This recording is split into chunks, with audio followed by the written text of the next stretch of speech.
A modern container ship is not just a floating steel box. It's a $200 million supercomputer that happens to float. These ships are longer than the Empire State Building is tall, carry over 24,000 containers, and are operated by a crew of just 20 people. For decades, container ships were simple machines. You had an engine, a propeller, and a captain with a map. But today's megaships are packed with technology so advanced that most people have no idea it exists. On one side, you have the old-school ships from the 1990s and 2000s. They were massive, sure, but they were dumb. They burned fuel like crazy, needed huge crews, and captains navigated mostly by experience and gut feeling. Then there's the new generation, ships like the MS, Sea Arena, the Ever-a-Lot, and Maersk's Triple E class. These vessels are floating data centers with AI-powered systems, satellite connectivity, and sensors monitoring every single component in real time.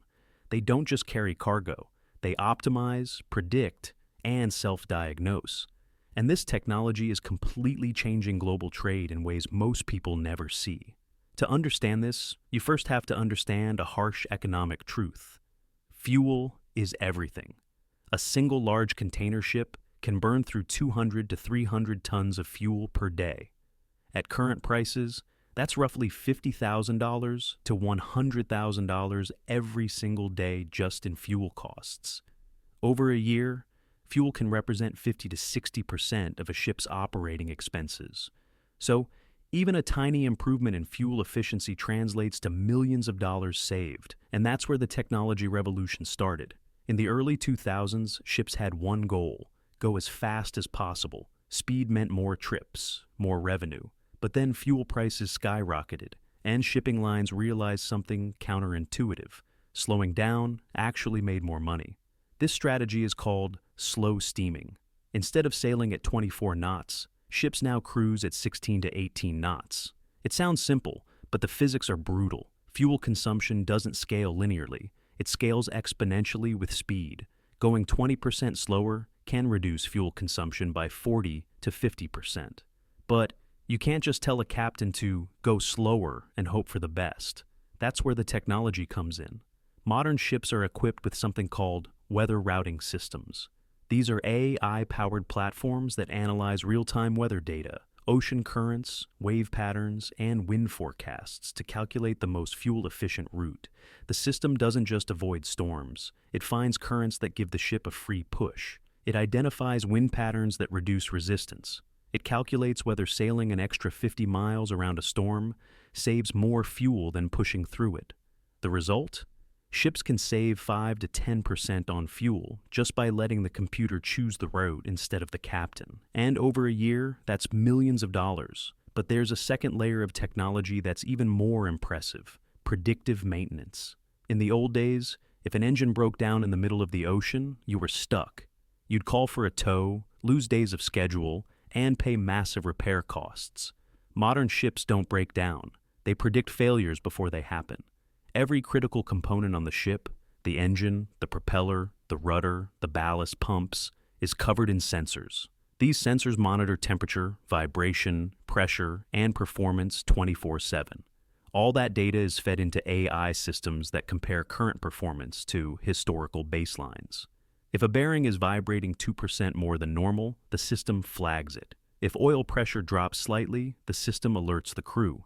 The ship doesn't wait for something to break. It schedules maintenance during planned port stops. Shipping companies like Maersk and MSC have entire onshore teams monitoring hundreds of ships in real time from command centers that look like NASA mission control. If a ship in the middle of the Pacific Ocean shows signs of a problem, engineers in Copenhagen or Geneva can diagnose it remotely and order parts to be waiting at the next port. This technology has reduced unplanned downtime by 30 to 40%. And in shipping, downtime is death. Now, let's talk about propulsion technology, because this is where things get wild. The newest ships aren't just using traditional propellers anymore. They're using something called contra-rotating propellers, or azimuth thrusters. These are propulsion systems that can rotate 360 degrees, giving the ship incredible maneuverability without needing tugboats. But more importantly, they're insanely efficient. A well-designed propeller can improve fuel efficiency by 5 to 8% compared to older designs. And when you're burning $100,000 of fuel a day, that 8% is $8,000 saved every single day. Some of the newest ships are even experimenting with air lubrication systems. This sounds like science fiction, but it's real. The ship pumps tiny air bubbles underneath the hull, creating a thin layer of air between the ship and the water. This reduces friction, which means the ship glides through the water more easily. Early tests show fuel savings of 5 to 10%. Think about that. You're literally making a 200,000-ton ship float on a carpet of bubbles to save fuel. And then there's the environmental angle. The shipping industry is under massive pressure to decarbonize. New regulations require ships to reduce carbon emissions by 40% by 2030 and 70% by 2040. So shipping companies are investing billions into alternative fuels. LNG, liquefied natural gas, is already being used on hundreds of ships. It burns cleaner than traditional heavy fuel oil and reduces CO2 emissions by about 20%. But it's not the end game. The industry is now testing methanol, ammonia, and even hydrogen as fuels. Maersk has ordered 25 methanol-powered ships. These vessels will be able to run on green methanol produced from renewable energy, making them nearly carbon neutral. But here's the problem: infrastructure. You can build a methanol-powered ship, but if ports don't have methanol refueling facilities, it's useless.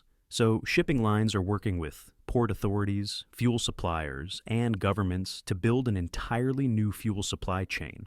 This is a multi-billion-dollar gamble that the world will actually transition to green fuels. If they're wrong, they'll have expensive ships that can't refuel.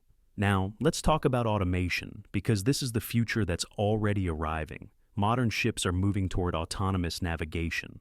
We're not talking about fully crewless ships yet. That's still years away. But ships are already using auto-docking systems that can park a 400-meter-long vessel at a port with zero human input. The system uses GPS, radar, and real-time positioning to calculate the exact thrust, angle, and timing needed to slide the ship perfectly into place. Captains are becoming supervisors, not operators. And in the engine room, almost no one. Older ships needed a team of engineers constantly monitoring gauges, adjusting systems, and doing manual checks. Modern ships have unmanned engine rooms. Everything is controlled remotely from the bridge. If something goes wrong, alarms go off, and the crew can troubleshoot from a computer screen. Some shipping companies are experimenting with remote-controlled ships, where a captain in an office in Europe can take control of a ship sailing off the coast of Asia if needed. But there's a darker side to all this technology: cybersecurity. A modern container ship is essentially a floating computer connected to the internet via satellite. That makes it a target. In 2017, the Maersk shipping line was hit by a massive cyber attack called NotPetya. It wasn't even targeted at them. It was collateral damage from a cyber attack on Ukraine, but it crippled Maersk's entire global network for weeks. They couldn't track shipments, couldn't process orders, couldn't even communicate with ships at sea. The cost? An estimated $300 million in lost revenue. Since then, the industry has become obsessed with cybersecurity. Ships now have firewalls, encrypted communications, and isolated systems so that if one network is compromised, it doesn't take down the entire vessel, but the threat is real. Hackers could theoretically take control of a ship's navigation, reroute it, or even cause a collision. It sounds like a movie plot, but intelligence agencies have warned that it's a growing risk. And finally, let's talk about cargo management technology, because this is what makes modern ports actually work. When a ship arrives with 20,000 containers, how do you know which one to unload first? How do you know where each container is supposed to go? How do you avoid unloading container number 5,000 when you actually need container number 12,000 at the bottom of the stack? The answer: every container is tracked digitally. Ships use something called a stowage plan, generated by AI that calculates the optimal way to load containers based on weight distribution, destination ports, and unloading sequence. The system knows that containers going to Los Angeles should be on top, while containers going to Oakland should be underneath. It balances weight so the ship doesn't tip. It ensures that refrigerated containers are near power outlets. When the ship docks, automated cranes equipped with computer vision can identify containers, grab them with millimeter precision, and unload them in the exact order needed. At fully automated ports like Rotterdam or Singapore, there are almost no humans involved. The ship talks to the port's computer system, the cranes unload the containers, and autonomous trucks drive them to the warehouse. It's a choreographed dance of machines that moves billions of dollars of goods every single day. So, what does the future look like?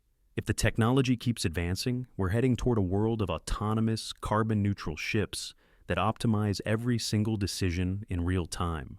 Ships that predict their own maintenance, navigate themselves, and burn zero fossil fuels. But if the technology fails, if cyber attacks escalate, or if the infrastructure doesn't keep up, we could see massive disruptions to global trade. The technology inside modern container ships is the invisible backbone of the global economy. Without it, your iPhone doesn't get made, your car doesn't get shipped, and your online orders don't arrive. What do you think? Is the shipping industry innovating fast enough, or are we headed for a tech-driven crisis? Let us know in the comments below.